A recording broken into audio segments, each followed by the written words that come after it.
Welcome to another edition of The Voice of the Land. Oh my gosh, are we In studio. in studio right now? Like we're not talking just through computer screens right now? No, we are not. We're talking to you from our actual studio here on The Voice of the Land on the Big Play Network. Brought to you by Greeny Sports Cards. Reach out to them, greenysportscards.com. And of course, partner with LPV Productions. I'm Kevin Arnold. He is Ryan Mosser. Peter Tullup producing the ones and twos for us. Yes, another different time for us. I'm sorry, guys. I was late to even the time we scheduled this for.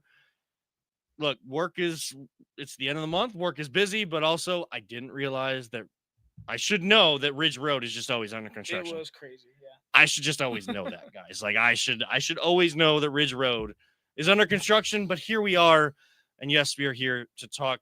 Peter, did you go with the title I gave you? I did. Okay. So, the aggravation is what we called this show. So let's just jump right in. And there's a reason why the letters are capitalized. OTAs, everybody's talking about it. Quarterback competition. Who's there? Who's not? I said, the aggravation because I'm already done with this whole quarterback competition. And, should Miles be there or should he not? But we're still going to talk about it because that is our job. And that's what you come to us for. But Ryan, before we do get into that, you told me before we jumped on that another contest could be coming with Greenies. Is that right? I got a couple surprises coming in the mail here. Should be in a couple days, and very, very grateful that Greenies is providing these, and we're gonna have it posted up probably Wednesday, right before the podcast, and then, unless you want to announce it on the podcast, it's up to you. But probably Wednesday.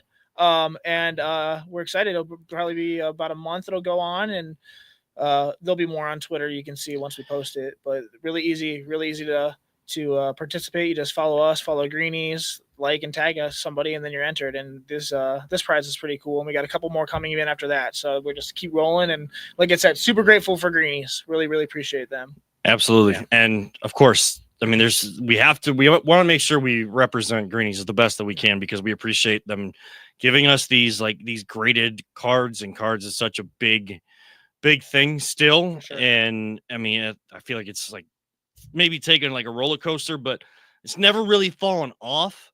But boy, oh boy, is it big right now. And it's big.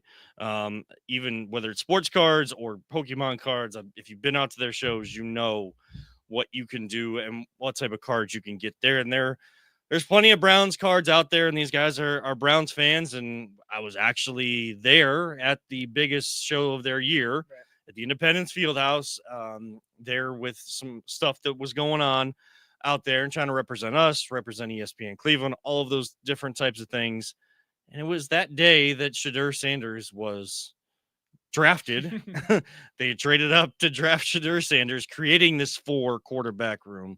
So let's start on the quarterback side of things. People are tracking passes. I know that Kevin Stefanski has said that they track every pass. Like that's what they're supposed to do. Right. How, like, just overall, like, how are you taking in all of this OTA stuff and quarterback competition, the way that like every throw, when more cameras can be out there, every throw from 4 different guys is being diagnosed? Yeah. I honestly don't know their plan.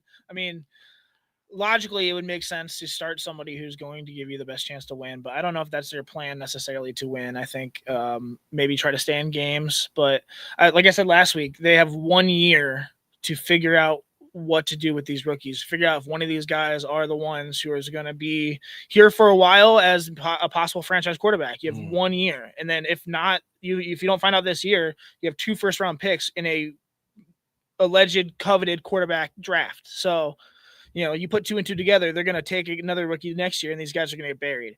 That being said, I hear on the fan today that Mary Kay Cabot said yesterday during team drills, Shadur Sanders didn't get a single rep, not one, no passes, nothing. So what are we doing here? Are we going to evaluate these rookies?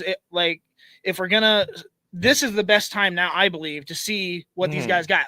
Closer to the season during real OTAs when it's actually mandatory and when, we're trying to figure out this roster, That's not when you need to figure out if these rookies are going to be at. You need to start now. And hearing that he has, 0 reps, I don't know if that, this is just when they're there. So, but that's a little concerning to me. I think that logically you would want to get these guys in and see what you got as much as possible, or at least try to make it as equal as possible. I don't know. So I don't know what maybe she saw. Like, maybe it's team drills, maybe just in the middle of the field, like doing like full on drives and stuff, because those that tracked it said he was around 7 to 9. I think someone else had him 13 for 13. What is going on? I don't. This is why I hate this so much. But us ESPN Cleveland, we had a tracker out there, and there was other people that had similar numbers, and said that Shedeur was 7 to 9, but a lot of those passes were 7-on-7 red zone. Okay. Yeah, and those touchdowns, full team. Yeah, here, so if he didn't get, which is weird to me, because all I heard all day long from people that were out there was, they're doing 2 separate fields. They got Pickett and Flacco on one. They have Gabriel and Shedeur on the other one. And, they're going back and forth on who's taking snaps and stuff like that. So, yes, Gabriel got more. Pickett got more. Those were the top 2. So, really, Kevin Stefanski says don't read anything into it. I'm going to go with people that have won Super Bowls and have played in the NFL and told me, like, yes, you can still look into it, even though he tells us not to. It looks like it's Pickett, Gabriel, Flacco, Sanders as the pecking order the way they have it right now. Can that change? Yeah. It's probably like, if you are a big Shedeur fan, I'm going to talk to my fellow fan base. Like, I am a fan of Shedeur Sanders. Me too. You don't get upset right now if you're hearing that he is not taking as many reps. He needs to earn it because he was clearly drafted in the 5th round. Teams had issues with his pre-draft process, not with his talent, because at the very latest, talent-wise, he was supposed to go in the 2nd round, at some point in the 2nd round. So talent is definitely there. But the Browns clearly have Dylan Gabriel rated higher than Shedeur if they were willing to take him and not just kind of like give a favor to the Sanders and like feel bad for him, because they did love Sanders in their pre-draft process to take him. So right now it is set up the way that they have brought these guys in. Now, Flacco, of course, was brought in before Gabriel, but they want to see one of their rookies with more reps than maybe the others. So that's how I take the pecking order right now. I personally, I don't see the logic in doing that, though. I think that once the guys get in the door, it doesn't matter draft capital. I mean, Kenny Pickett was a 1st-round pick, and he's considered a bust. I mean, he's here on his 3rd team in his 3rd season. We'll see how he does in this offense. I'm not going to crap on him. He's on our team. But I think that there should be an equal opportunity regardless of draft capital, regardless of entourage or, fan base. I think that this team and our fan base deserves that. So, I mean, as much as they might do that hierarchy, I don't know if that's the best way to do it. And I'm not saying that I agree with the way that they're doing it, but some people described it as, what was the terminology? Organized chaos. I think that they people that were out there yesterday kind of termed it as like, and some people were asking some of the players in the media, they were asking like, hey, like, this seems to be just from an outside looking in, looks like it seems to be a circus, but it feels like you guys feel organized and what you're expected to do. And they all said, yeah, like they have no issue with the way it's going. Now, of course, they're going to say that to you because they talk about it. Are they about it? Only time will tell. Look, it's, again, I don't necessarily agree with it, but I understand Pickett getting more reps. Now, here's the other thing. Let's be realistic here. That we only get one day, like where media can then give us more information. Right. They can give us information from what they're hearing from internal sources and things like that, and how things went day to day. Like, who knows? Maybe Shedeur had more pass attempts than Gabriel did today. Maybe they flip-flopped it. Flacco and Pickett were together again, but Flacco got more of it than Pickett did, and Shedeur got more of it than Gabriel got. So maybe that's where it kind of evens out. So like we can look in what the information we have, and even in that kind of case, like it just feels like same old Browns. Like you got 4 quarterbacks in a competition right now. Everybody says like, when's the last time you heard of 4 quarterbacks in a competition? And no one can come up with a time or a date for any NFL team in history.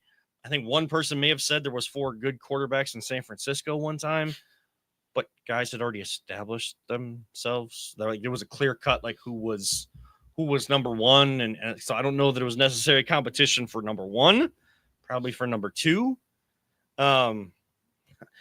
This is one of those things, Ryan, where, again, we're going to be inundated with it. You're going to hear this information week by week. Mini camp, we might get a better picture of what they're trying to do come mandatory mini camp.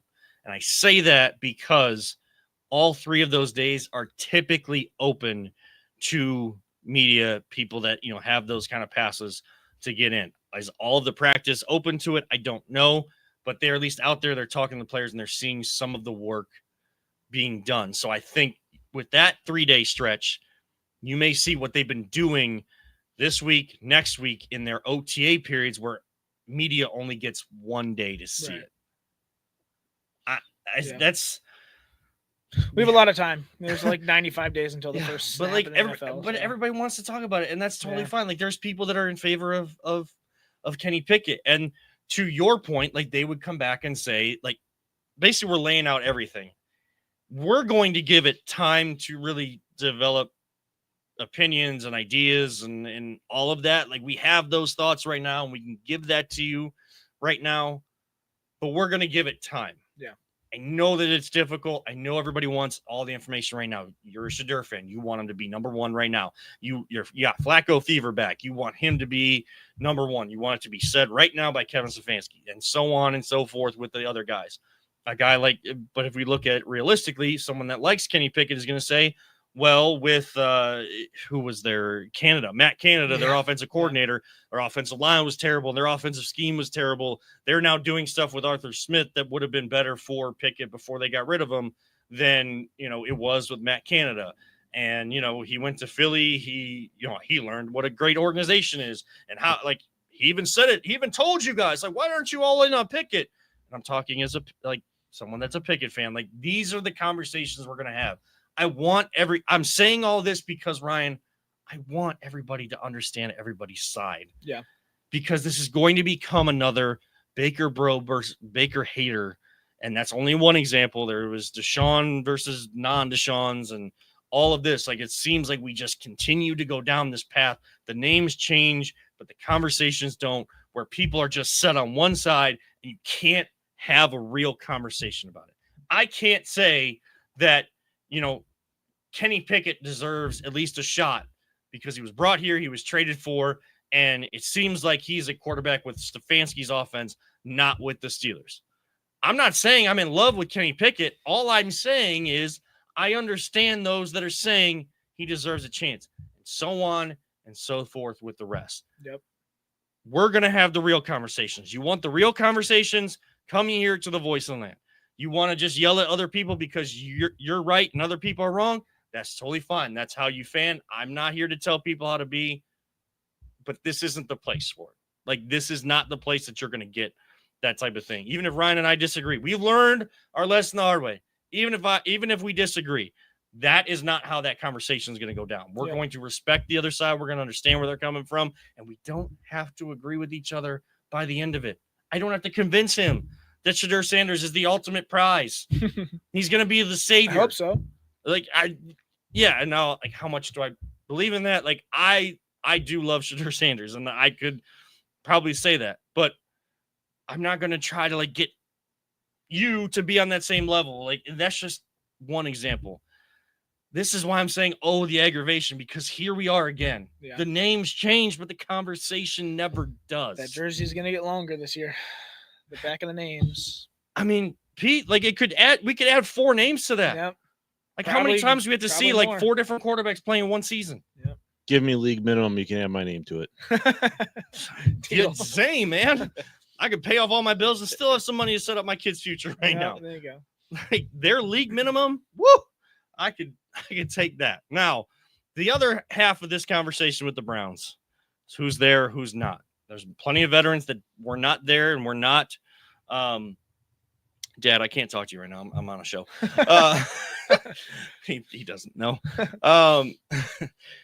There were plenty of veterans not there that were reported at OTAs. Now, Kevin Stefanski said the guys are in and out. Like, were some of those guys there today when cameras weren't there? And, guys are trying to like bring stuff back to town as they're in and out before mandatory mini camp in a couple weeks. I don't know. The biggest name, Myles Garrett. When I said we learned the hard way, Ryan, Myles Garrett was the reason we learned the hard way. And I still feel bad about the way that I handled that. And I still apologize to you and Jay in the past, Peter. Bro. Yeah. In the past, we're moving on. Myles Garrett in Japan, possibly with his girlfriend, Chloe Kim, great Olympic snowboarder. One of the best snowboarders in the entire world. But in Japan, posting on the day that media can be out there that I'm looking for a house. If you know a realtor, like hit me up. He's all into the anime and stuff. So the culture that he's into out there as well. How big of an issue was it to you that he wasn't there? It was a non-issue at all. It could not, I don't expect Myles to be a leader. I mean, as far as a vocal leader, I think he's going to lead on the field. I've said that. And I believe that as long as he continues to back it up, it doesn't matter.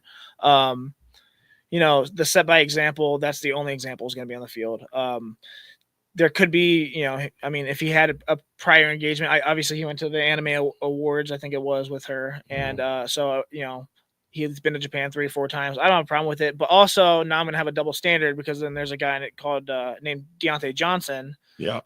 Who is, played at Toledo, did well in Pittsburgh for a few years. And then last year went to 3 or 4 different teams as just a alleged locker room disaster. And the Browns give him an opportunity and he doesn't show up. And for a guy that's trying to, rekindle his career, that's not very smart to me. I mean, I would probably be out there busting my but so a little bit of a double standard. It doesn't matter, just a little bit of a double standard. But I believe Myles obviously has learned that. So that's where I stand on it. I thought maybe we would disagree on this, but I actually I'm not as big of having a problem with it as other people. I understand the optics made it look even worse than it is. And if you have an issue with it, you're posting the day of. You didn't post. They had practice the day before. I'm sure you were still in Japan. You didn't post that day. You post the day that media's out there, and you're not around, but you're posting on social media at the same time. David Njoku wasn't there. He didn't say anything. He didn't say where he was on that same day. Right. So the optics are definitely, there's issues with it. I'm like you said, I've never seen Myles Garrett as a leader. And I think that was part of our, part of our debate. I don't know. I don't even remember what I said during that. So and again, it's in the past, but you would think that a guy like Myles Garrett, you would just expect a big time player like that to be a leader. But if they don't have leadership qualities, and they haven't learned to this point, and of course, in a non-winning culture, the first year he played, it was 0-16. Yeah. And you were expecting that guy, a number 1 pick that probably had never led in his life, and a soft-spoken guy that's, I love how he's into dinosaurs and scientific things and science fiction or fantasy with the anime. A lot of that, some of that stuff I get into too. So I love to see that because guess what? That helps you connect to players as fans a little bit more. You start to see them as they are still people. Yes, we put them on a higher pedestal, but they're still human beings. And that actually kind of draws that connection between fans and players, I think, a little bit closer. And it could be a lot worse. I mean, did you see Stephon Diggs in the video out with him allegedly? No. So he was supposed to be at practice and he was on a boat, a yacht with 3 different women, and he had a baggie full of pink powder substances, which people are alleging could be a narcotic of some sort. So could be a lot worse. Okay, so I saw those pictures, but I didn't put 2 and 2 together. Not at OTAs while he's doing. Yeah, so there's big names. And allegedly. Allegedly, yes, all allegedly. He's definitely on a boat because Yeah. the picture was on a boat. Yeah. And Sure. then there were women around him and other people around him. Right. So like he's not just alone. Yeah. The alleged part is whatever The the substance. substance Sure. is. So we want to make sure we clarify that. Nonetheless, it could be a lot worse. I'd rather have him at an anime convention than on a boat doing right. And like mischief. you know, he's trying to you know, he's kind of midway point of his career, you would say. Like it's okay to also have aspirations outside of the game. Again, does it look good? No, but I've never seen Myles Garrett as a leader, and there's been reports that he shows up late to things, and then you know after he requested the trade, like things like that video in Hard Knocks of him on his phone in a meeting where people like took issue with it when it happened, but like there was a lot of pushback on that. Like now you like revisionist history, like you look back at that and it's like, okay, like this is who he is, but he's gonna perform. He's going to, you know, I guess like Joe Flacco says, he's not a mentor, but I have things I can say. I have things I do that prep me to be one of the best and made me a Super Bowl winning quarterback. And if you follow those things, great. I'm not here to force you to do that. So if people follow Myles Garrett based on what he does and the work that he puts in, that's amazing. And that's what you want your young guys to do. Now, people would tell us, Ryan, that keep the same energy. Like people are saying to those that are upset with it or not upset with it, you know, keep the same energy for everybody. Right. But you brought up the name Deontay Johnson. Yeah. The reason why you can't keep the same energy with everybody is because there are different circumstances with everybody. Deontay Johnson just got here. He is trying to show that he is still a Pro Bowl level wide receiver and not just a head case and someone that went through 3 different teams last year and couldn't stick and had to sign for basically the minimum to, you know, get a chance on a 1-year deal here in Cleveland in a room that there's plenty of room for opportunity. For sure. And you're not here as you go, as like the stuff is being installed. That's not good. Like if he is actually using this opportunity, not just to continue to get a paycheck because someone's willing to give it to him, like we saw with Dwayne Bowe and other guys like that. If you're not Dwayne Bowe and you're someone that cares about actually resurrecting your career and like and wanting to play and play longer, because you kind of put yourself close to the door on the way out. Team's not willing to give you that money. If you're in on that, then you would be here. It questions the character, continues the character questions on Deontay Johnson of him not being here. David Njoku, like, should I be, if I'm upset about Myles Garrett, should I be upset about David Njoku? I mean, I'm not upset about Myles Garrett. I'm also not upset about David Njoku or Joel Bitonio. Like, look, I want Joel Bitonio question retirement, guys. Right.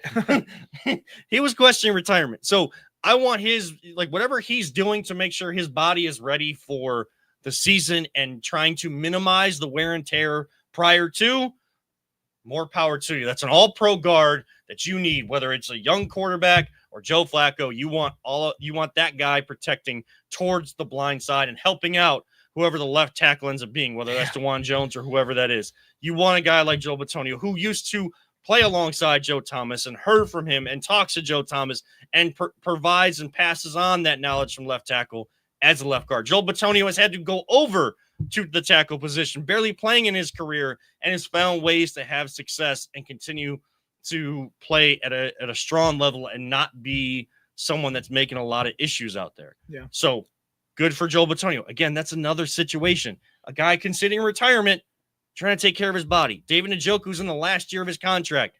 Most of these times where guys don't show up to OTAs, it's because of contract things. Yeah. They only show up when they have to. I get it. I know he's requested trades in the past.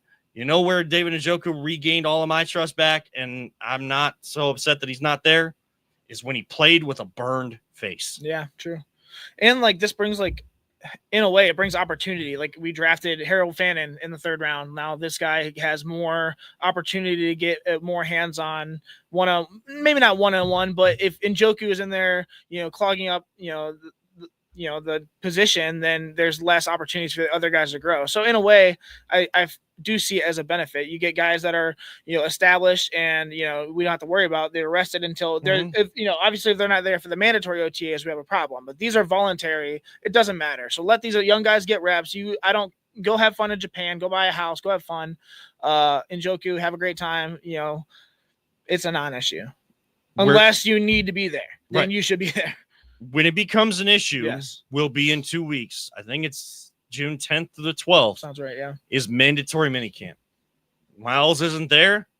Boy, oh boy, you did all that and ended up getting that contract and said you're all in and you're not there and you're willing to take the fine. That's when it becomes an issue. David Njoku, like you're not there. Like, I guess maybe for minicamp, if you're in a contract situation, maybe that becomes more training camp that you wait for. But it's the last chance to be and get around your teammates and establish some sort of level of chemistry and culture, whatever that culture for 2025 is going to be, before you go off on a 6-week vacation. And yeah, they're all working out. Maybe they get together and do stuff, but guys are going out with their families. They're on vacation until they come at the end of July for training camp. Yeah. If you're not there when you need to be there, and stuff is the level, the next phase of off-season workouts are ratcheted up, that's when it really becomes an issue. Should it be an issue? Maybe like, you want your guys there when they don't have to be, and you want Myles Garrett to be more like Jose Ramirez, where it's the best players working the hardest, and that's the one that is held to the highest standard. So then everybody knows, like, oh, I got to get my bleep together. Yeah. And there's also a question of culture as well. I don't think so. Like I said, I don't think this is a culture issue, but like when apparently I think it was the Vikings was reported that there was 100% attendance for the OTAs, which is insane. So people are saying, why can't they be more like the Vikings, have the culture? Obviously, all those guys are bought in. These guys aren't bought in. I don't see it that way, but I can see other people's view on that.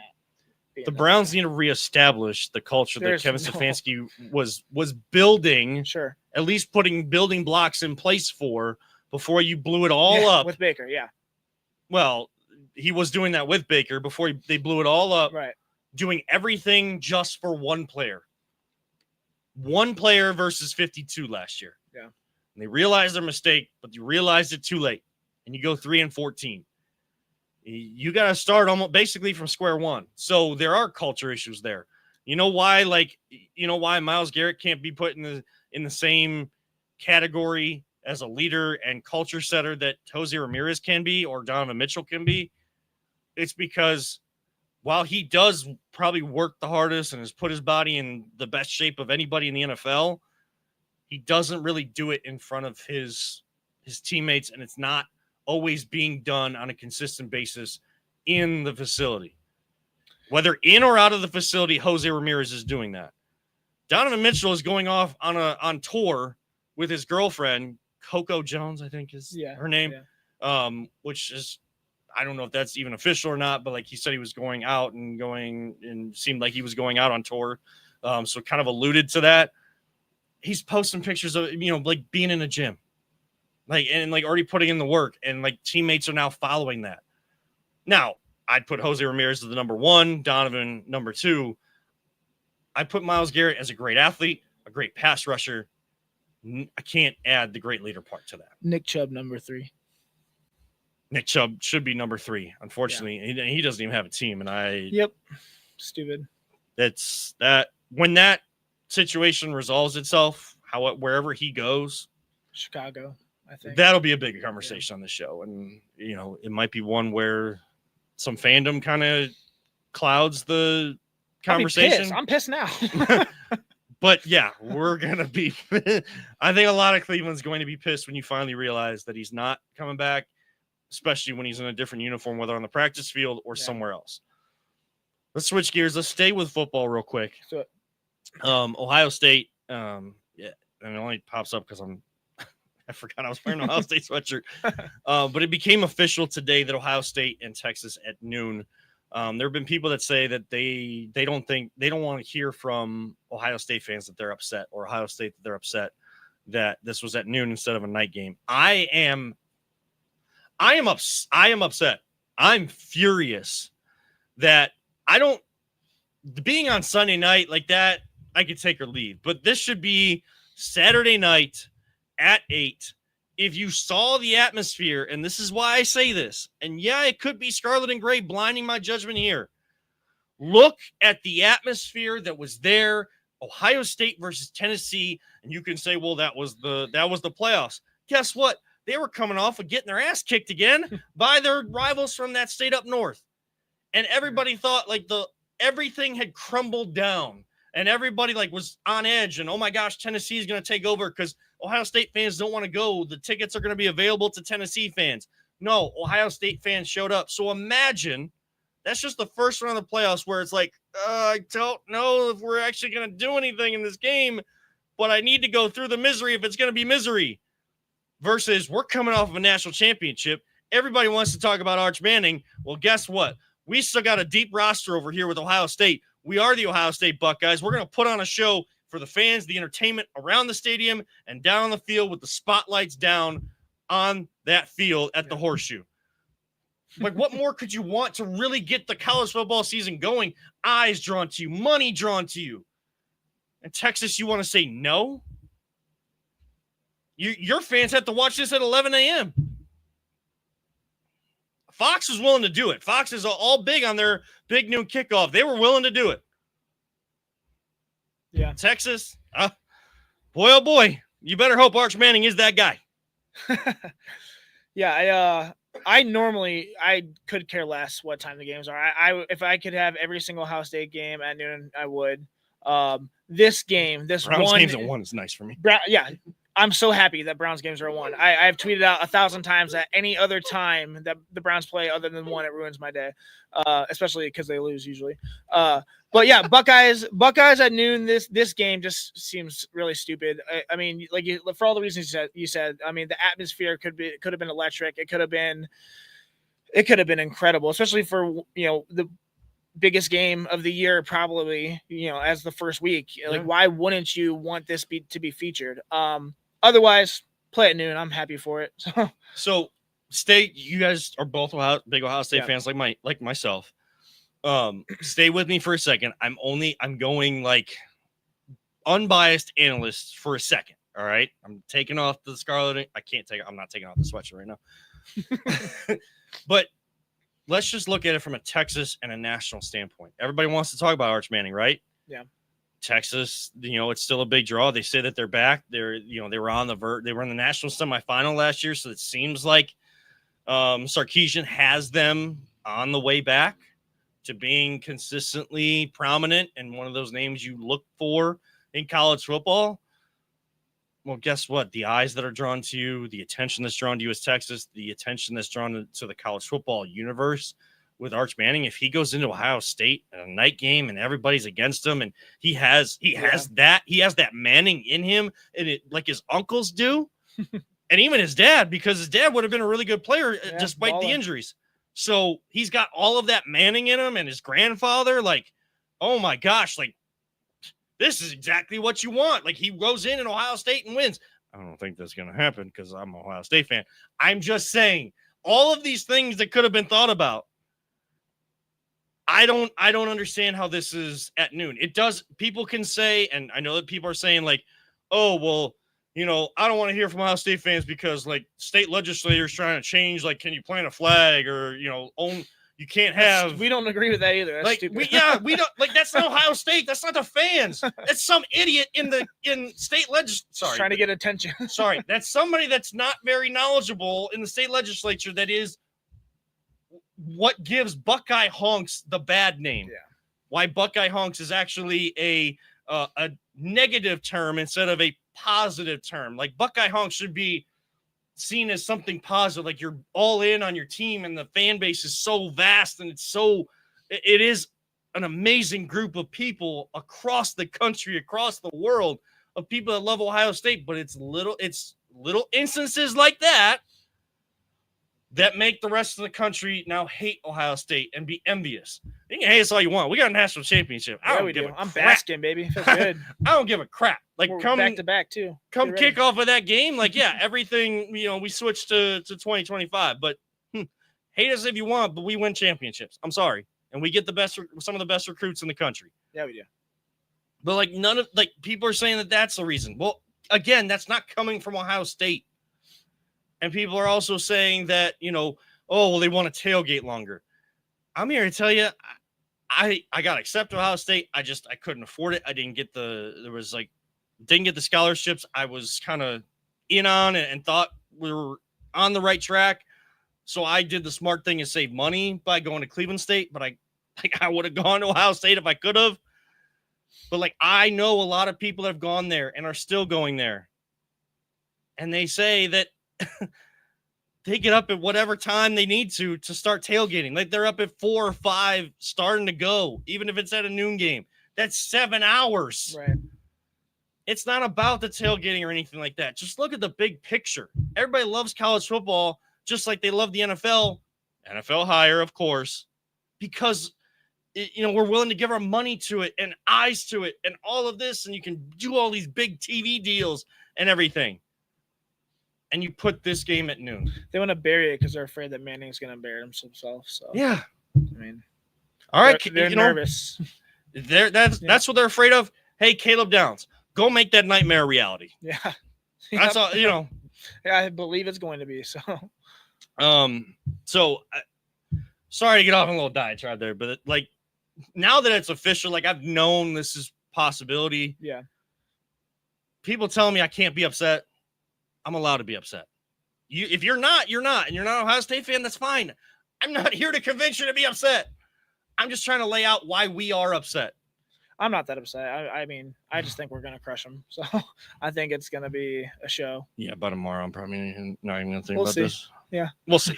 We'll see how I feel. I might text you guys and let you know, like how scale of 1 to 10, like the chart they give you at the hospital for like how much pain you're in, how much upset I'm in. Yeah. I'll give you guys like either an emoji or a scale of 1 to 10 tomorrow. All right. All right. Sounds all good. Right.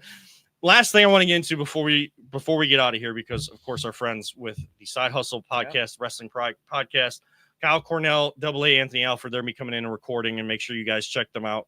A lot of great stuff there, especially if you're a wrestling fan. For sure. They get into, I mean, they have some of the independent wrestlers coming in here and doing interviews with them. So they're starting to build that base already. Maybe one day you'll see them just like go through the table. So yeah, maybe. You never know. It might be on commentary and trying to be like Pat McAfee, and they might go through a table, or they put someone through a table. You never know. You don't know how good of outside the realm someone is of pro wrestling until they get a chance to do it. Till they go in the squared circle. They're great. Go check them out. Yes, absolutely. Yeah. So we want to make sure that we give them their ample time as well. Sure. And Peter, we appreciate you doing this and recording with us tonight, because you've had a lot going on. Yeah. AC/DC, by the way, how was it? It was fantastic. The rain held off?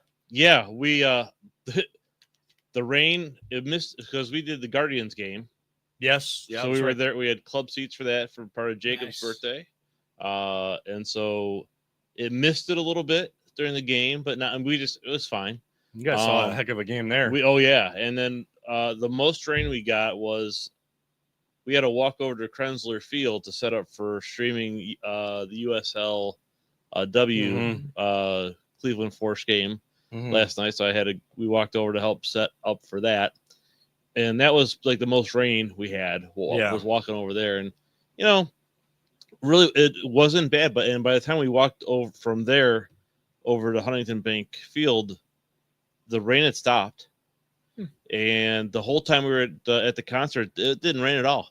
Nice. It was foggy. It was very foggy. It was kind of weird because we're sitting there and I'm like, I was hoping we were pretty high up, so I was hoping the fog didn't descend down, block our view. But the concert was amazing. I can't believe those guys are in their 70s because AC/DC played for over 2 hours. That's cool, man. And the encore they did was a finale. It was probably one of the most exciting concerts I've been to. Just the energy there was just fantastic. So it was a great time. And I didn't love where I had to park, but honestly, when we got out of there, I parked at the surface lot at St. Clair in West 3rd. Mm-hmm. We walked up the hill and we hung right up West 6, shot down towards Prospect, and got right on the freeway. Nice. We were basically on the freeway before most people got back to their cars. Nice. Yeah, I missed my kid's first haircut because I forgot that was in town last night. But it was, if you've ever been like in the flats or downtown, like after a Browns game, like how gridlocked it is. Oh yeah, it was like that before the concert. Oh, it was nuts. So I mean, we got downtown around noon because 1:10 first pitch, and normally we park over by the public lot on St. Clair by Key Tower because it's $10. Yeah, you got to walk a little bit, but whatever. I needed the exercise. It was full. Tower City was full.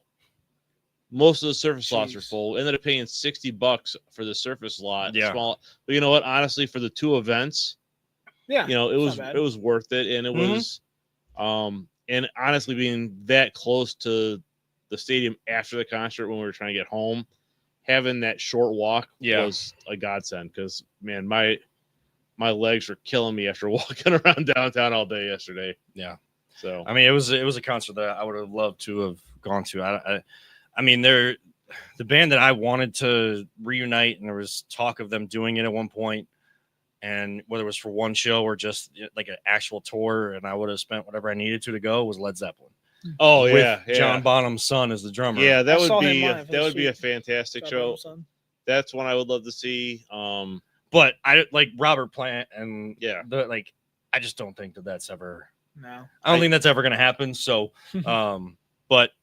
I've gotten to see parts of Pink Floyd live. That's cool. Oh yeah, and to say that I've been able to do that, and like the music I was brought up on with the classic rock and stuff like that. Like, I got those are the moments that you hold dear. Before the shout out to MMS, the Buzzard. I know it's a competitor, but man, growing up with those guys, that was. I mean, legendary. NCX, MMS, I still love NCX, man. Yeah, it's a great station. And because things change and things evolve, like MMS has more of the talk stuff going on now, and NCX is where I go. Like if I just want to indulge myself back in that classic rock world for a little bit, like that's Paul Baelish and I mean, I guess I could go to Spotify and not have commercials. Spotify, There's some great talent on NCX. There's just something about like listening to something classic, on a classic form of audio. They do a good job over there. Yeah. Before we do get out of here, yes, Guardians lost 2 of 3 to the Dodgers, but I mean, like, look, it's the Dodgers. They and Shohei Ohtani is on an absolute terror right now.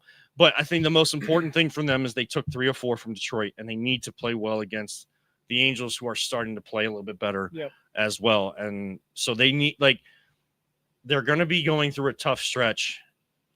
They're not playing their best baseball. Can they get some of these young guys going to make a run? Now, I know they're 6 games back of first. Detroit has won 4 straight since that series, and 3 others outside of it. Yeah. It's hard to sweep a team in a 4-game series. But look, you take 3 or 4 in Detroit with a team that was as hot as they were. That means that while Detroit is on top, they still feel they're still trying to get past the wall of being little brother to the Guardians. And when AJ Hinch came to the Tigers, he said, we have to beat those guys. We respect those guys. We want to do things like those guys, but we need to beat them because we cannot be little brother anymore. Right. That kind of gets in your mindset when you actually face that team. Guardians need to play well against other teams to make that race even closer, which I think that they're going to continue to get better as the season goes on. Look at the start they got off to last year, guys, and then what happened. Like, let's play our best baseball. Let's finally have a baseball team. Maybe we play our best baseball at the end. And if they don't, they don't. We'll talk about all that here on the show. The one other thing I wanted to mention, Chris Fedor, Cleveland.com, on a podcast, there's been quotes that have kind of come out of it. Framework of a trade that would involve not just straight up, it's not saying straight up and what details are in it, but Darius Garland and Jalen Suggs of the Orlando Magic. Would you take it? Would you not? Suggs also gets injured pretty frequently. Is my He's concern. Coming off of more serious injuries too, especially this last one. Yeah, I don't know. I'm bigger guard, can defend. Right. Like again, I mean, I feel like he might fit a little better of what we need, not necessarily or what fans want. But like I said, those injury concerns concern me. So yeah, and like if people want to go at DG like and say like injuries are the concern, like that's fine. But to say that there was people that were using him as the scapegoat is why they lost to the Pacers. He was not. No, he was not. Like part of it, a little bit. Part of it, sure. Everybody takes onus in that. Like especially when you get blown out by 40 in the first half of one of those games. Yeah. Like at some point, someone's taking your man card, your pride. Someone's got to stand up and do something at that point. And nobody ever did it. Never got better. And then just they didn't have to play in their guys as that game went on. And Pacers are an absolute terror. Like they might go 3 straight series against the Bucks, the Cavs, and the Knicks in a gentleman's sweep. Yeah, I mean, put some respect on the Pacers play too, so that just doesn't help their cause for the Knicks as well. So put respect on the Pacers and the way that they've been able to use their depth. Yeah, the depth showed up for them. You know where the depth didn't show up? For the Cavaliers. Ty Jerome not giving you anything. Sam Merrill not giving you much, and then hurt in that last game. DeAndre Hunter was kind of in and out. He did have that one push of Nemhard, I think it was. No, it was it was Mathurin. Yeah, Mathurin. And then you got the video now of Jared Allen, like people focusing on him and not even going over there. Yeah. Look, if they're going to keep the core 4 together, there needs to be a change in mental toughness. Easier said than done. I know. We've been saying it for years. I'm not saying that. I'm not saying it can happen. Blow it up. But if that's what they do, these players need to know, like, you can go to every gym you want to, but if you're not working on this on your mind, then that's gonna be a problem, and we're gonna run into the same problems next year. If they entertain trades for one of them, as a fan, I'm maybe one of the few. I'm a DG stan. Like I love DG. I love Darius Garland. I know he's hurt all the time, and that is an issue. And his defending leaves a lot to be desired. But the guy can go get a bucket. He's the one. And they were saying it on TNT when he came back. That offense started to run much better. He just could not run at the pace that he normally does. The best ability is availability to me, and that's my problem. Yes, and how many times are we going to say this? How many times is he going to be injured during the playoffs? Jared Allen injured or just not head into it? I'm just so ready. We can't get past the second round of the playoffs, and this team, this was the opportunity. The Celtics are out, like this was it, and we screwed it up again. I mean, I'm still pissed about it. and it hurts me too. Like again, I will be there to defend DG, but when you bring it up like that, there is no defense for that. Those are valid questions. I love them, but your best ability is availability. What did Kobe Altman say at the end of the year in his end of the year presser? He said DG needs to get stronger. Yeah. Like he needs to work on his body more. Like there's plenty of guys in the league that have like the LeBron tree of guys that have learned like how to take care of their body and dealt with injuries early in their career. Go to those guys, figure out what you need, what resources you need to get to put your body in a better position to withstand the grind of an NBA season. Now you might need to take the magnet out of your head, out of your face. So that people don't continue to hit you in the face. In the nose, yep. But DG is too talented a player. The problem is like that's where you're going to get the most value if the trade is made. Jared Allen, you would need to start the season, let him build up his value again to be able to, get him to be a tradable piece because that's the weak link right now. That's the weakest link. I'm not saying there are other weak links and weak issues that they need to figure out, but that's the weakest link. And I hate saying that because I love Jared Allen too, but you have to be real. DG needs to be more available. Jared Allen just does not show up when the lights are brightest. And that quote from the New York series gets worse and worse instead of better and better because he still hasn't learned. Feels awful. And in the words of Donovan Mitchell, we can go 82-0 and it's not going to matter because no one's going to pay attention until basically the second round of the playoffs next year. I'll be there, but I'll be one of the few, and that's rightfully so. Will I be one of the few that's there every game trying to, root for this team and thinking that it matters because that's just how I am. But others that don't, that's totally understandable after the last 3 years. I don't know. I know this is a football town, but I mean, how many Browns fans just like convince themselves over and over again the next year is the next year is the next year, and then they become fans again, and then they get pissed, and they go, oh, I'm not going to be a fan again, and then the next year they do it over again.